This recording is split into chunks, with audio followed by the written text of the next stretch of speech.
A snake so small that it's not seen before it is stepped on, and so poisonous that anyone it bites dies before he feels the bite. Hi, Dad. Hello, everyone, and welcome to Weary Lore. Snakes. What do you think about them? Are they spooky, scary, slimy? Does the mere sight of them make you shudder? Does the sound of a hiss make your stomach drop? Does a rattle in the night make the hair on the back of your neck stand on end? Today, we're going back to basics on this channel. We're going back to the book that started it all, Breverton's Phantasmagoria. I found this cute little creature hidden, unassuming, in the corner of a page. I was not prepared for what this would lead to. The dipsa is a snake so small that you cannot see it before you step on it, and so poisonous that you die before you even feel its bite. This creature was first recorded by Lucan in the 1st century CE, but was subsequently recorded by Isidore of Seville in the 7th century. I found this very interesting as it brings into question, is the dipsa a real snake? That is 600 years between recollections of its existence. Like with the Barham and the Witch, the Phantasmagoria doesn't elaborate beyond that, but I wasn't satisfied with just that much information. Hold on tight, y'all. This is a bit of a rabbit hole. Dipsas are a real snake, a genus of non-venomous New World snakes in the subfamily Dipsodinae of the family Colubridae. Look at them! Aren't they so cute? These, clearly, are not the dipsa that Breverton wrote about. They're non-venomous, for starters, and are usually around 24 inches long, though they can rarely reach 39 inches. I think I would see that snake before it bit me. I did find dipsa, seemingly the same one that Breverton wrote about, on Wikipedia. I use Wikipedia for a lot of my research because, well, it's there. Though I do admit it can be wrong. Unfortunately, it was ultimately unhelpful, as it provided even less information than Breverton. Wikipedia cited the medieval bestiary as its source. So, what does the medieval bestiary say?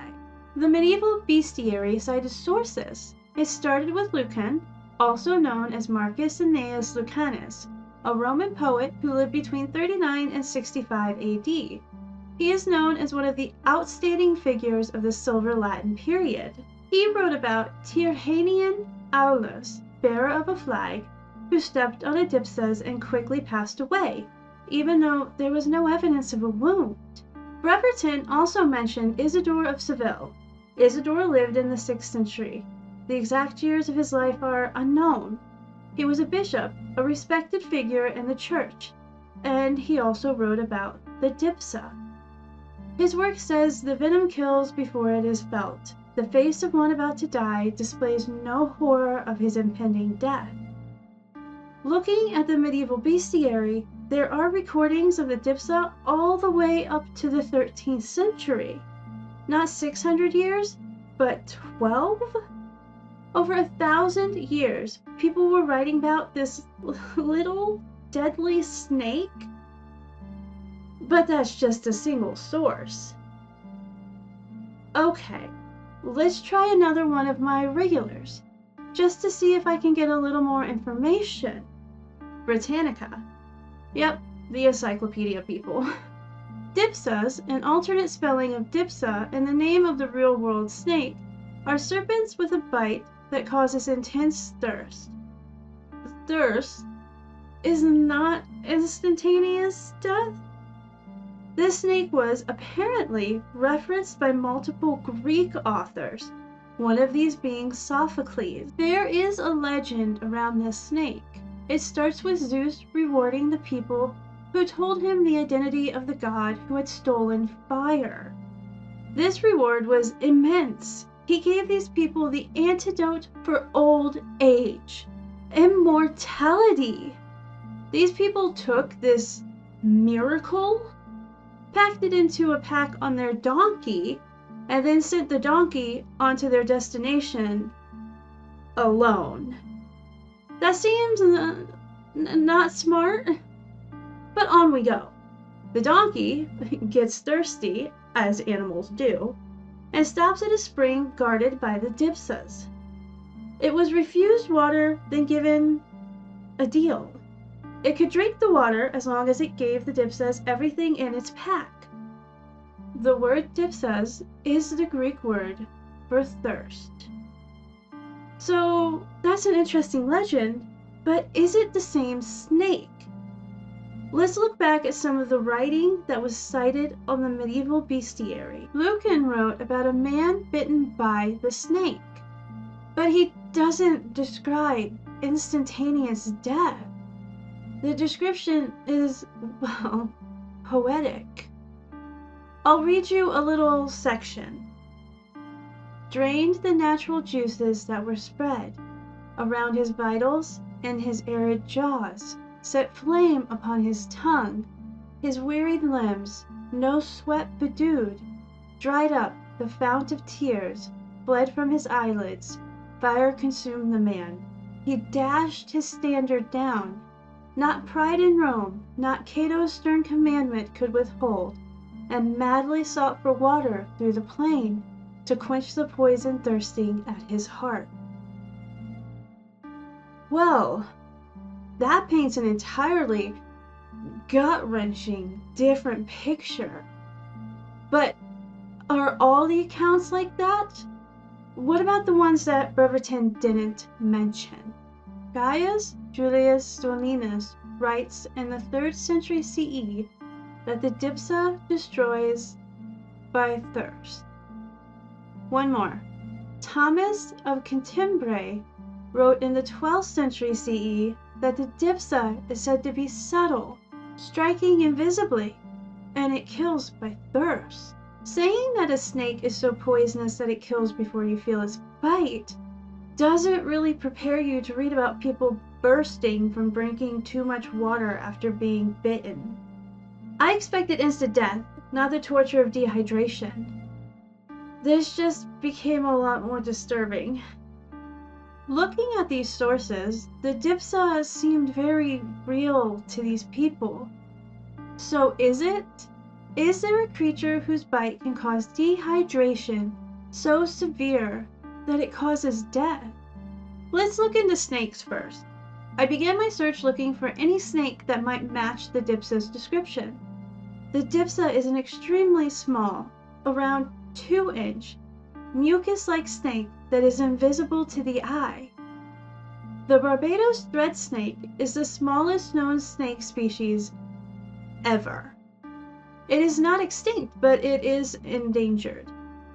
This snake is found on the Caribbean islands of Barbados and Anguilla. The snake that I've been showing you, that's an adult specimen of the species. It's about as wide as a spaghetti noodle, and on average around 10 centimeters long. Researchers do not believe that snakes can physically be any smaller than this, as the size limit of a snake is determined by the snake's ability to attain suitable food.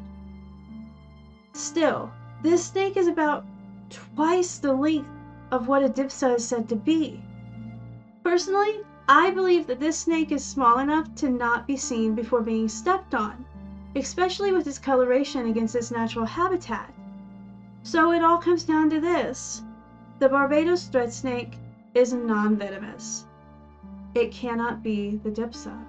So let's focus on just venomous snakes. What is the smallest venomous snake, extinct or not? According to my research, that would be the Namaqua dwarf adder. This snake clocks in at an average 21 centimeters. It is, quite possibly, the world's smallest viper. This adder is found in small coastal regions between Namibia and South Africa. This snake does camouflage itself. It shuffles into soft soil so that only its eyes and the top of its head are exposed. Invisibility activated. So, have we found it? Is this the dipsa? There are some issues. Beyond its size, it's not native to Rome. Could it have been there? Maybe. There was a lot of trading going on at that time. But the biggest issue is it's not deadly to humans. It doesn't cause massive dehydration. There's no antivenom because antivenom is not needed. The bite is also not painless. The bite is intensely painful, but it only causes mild symptoms: swelling, discoloration, oozing, and bruising. Within 3 to 4 days, the symptoms will subside and healing is complete after 2 weeks. Maybe I'm searching the wrong terms. I quickly found that simply searching deadliest snake would not work. The deadliest snake is considered to be the Namaqua dwarf adder, but it's not because it's deadly to humans. It's deadly to small rodents, its own food. It's very good at hunting. So I changed my criteria to deadliest snake to humans. What I found is very interesting. The snake that is responsible for the most human deaths is not the snake with the most potent venom, is not the snake with the fastest kill. How fascinating. The snake responsible for the most human deaths, responsible for more human deaths than all 200 other snakes capable of killing humans, is a saw-scaled viper. What's interesting is that it's not actually particularly potent. Its venom is lethal in less than 10% of untreated bites. This snake is just really, really aggressive and will bite nearly unprovoked. It is a relatively small snake, but it's still around 30 centimeters long. It also has a threat display. If threatened, it will rub sections of its body together to make a sizzling sound, so you would see and hear it. The snake with the most potent venom of any snake or reptile is the inland taipan. Its venom is estimated to be able to kill more than 100 fully grown men in a single bite. And this snake won't only bite you once. It strikes extremely quickly and will hit multiple times in a single attack. A dry bite, or a bite without venom, is nearly unheard of in this snake. This snake could easily be the most deadly snake in the world, but it's shy. It would rather escape from trouble than attack. I'm sure you're ready to hear me say this, but this snake is also too big to be the dipsa. It's far too big. This snake is an average of almost 6 feet long. If you don't see that, I don't know how to help you. And here we are. The last snake. The snake that kills the fastest within 20 minutes of being bitten. Do you know what it is? When you think of a deadly snake, I'm sure this one is probably the first that comes to mind. The black mamba. Y'all, I had never seen a black mamba before.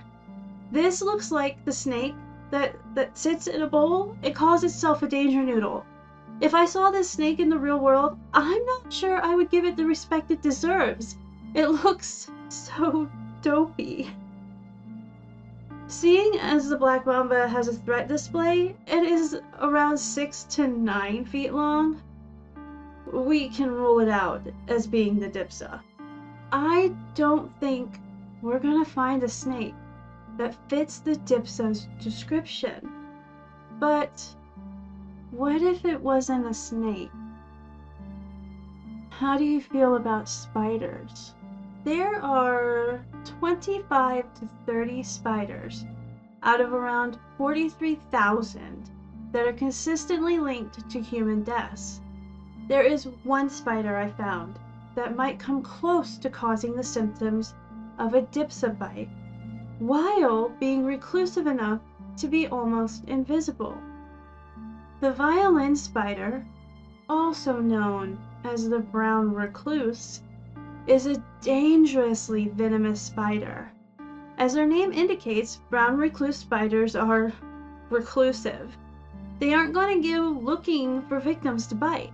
However, if you step on one, it's going to have a reaction. Compared to the dipsa's size, the brown recluse is actually smaller. less than an inch compared to 2. The initial bite could be barely felt, though it's normally at least mildly painful. Over time, it becomes extremely painful due to the symptoms of the bite, but it could completely be missed when it initially happens. Now, I won't be talking about common symptoms of the bite. The symptom that made me link the brown recluse with the dipsa is the chance of renal failure. Renal failure is when the kidneys stop working on their own. That's an extremely simplified way to put it. I used to work in direct care, and, well, this is the story of why I don't work in direct care anymore. I had a client that overnight entered acute renal failure. This can happen in hours. He declined fast and, in short order, passed away. It's a horribly painful, disgusting way to die. The line that made me think of it in Lucan's poem is, "Drained the natural juices that were spread." A person in renal failure is going to lose all the liquids in their body in a horrific way. I understand that this still is not a perfect match. Dehydration, dying of thirst, can happen for many reasons. The stories of this legendary snake are so old that there are going to be massively different descriptions of symptoms. Just look at the medical terminology of the past compared to the present. I've drawn 3 conclusions from this research. Either the dipsa was nothing but a legend, a story taken a step too far, a monster created by writers of their time, like the Slenderman of ancient Rome. Or it's a misidentification.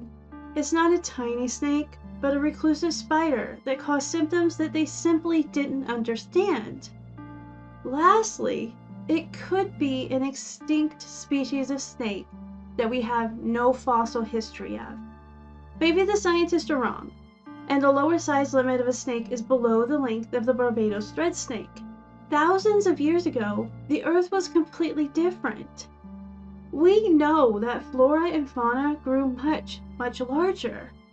Could it have also been smaller? Do you agree with me? Do you have your own conclusion? Did I miss something that you found? I would love to hear from you. As always, thank you so much for watching, and I'll see you in the next one.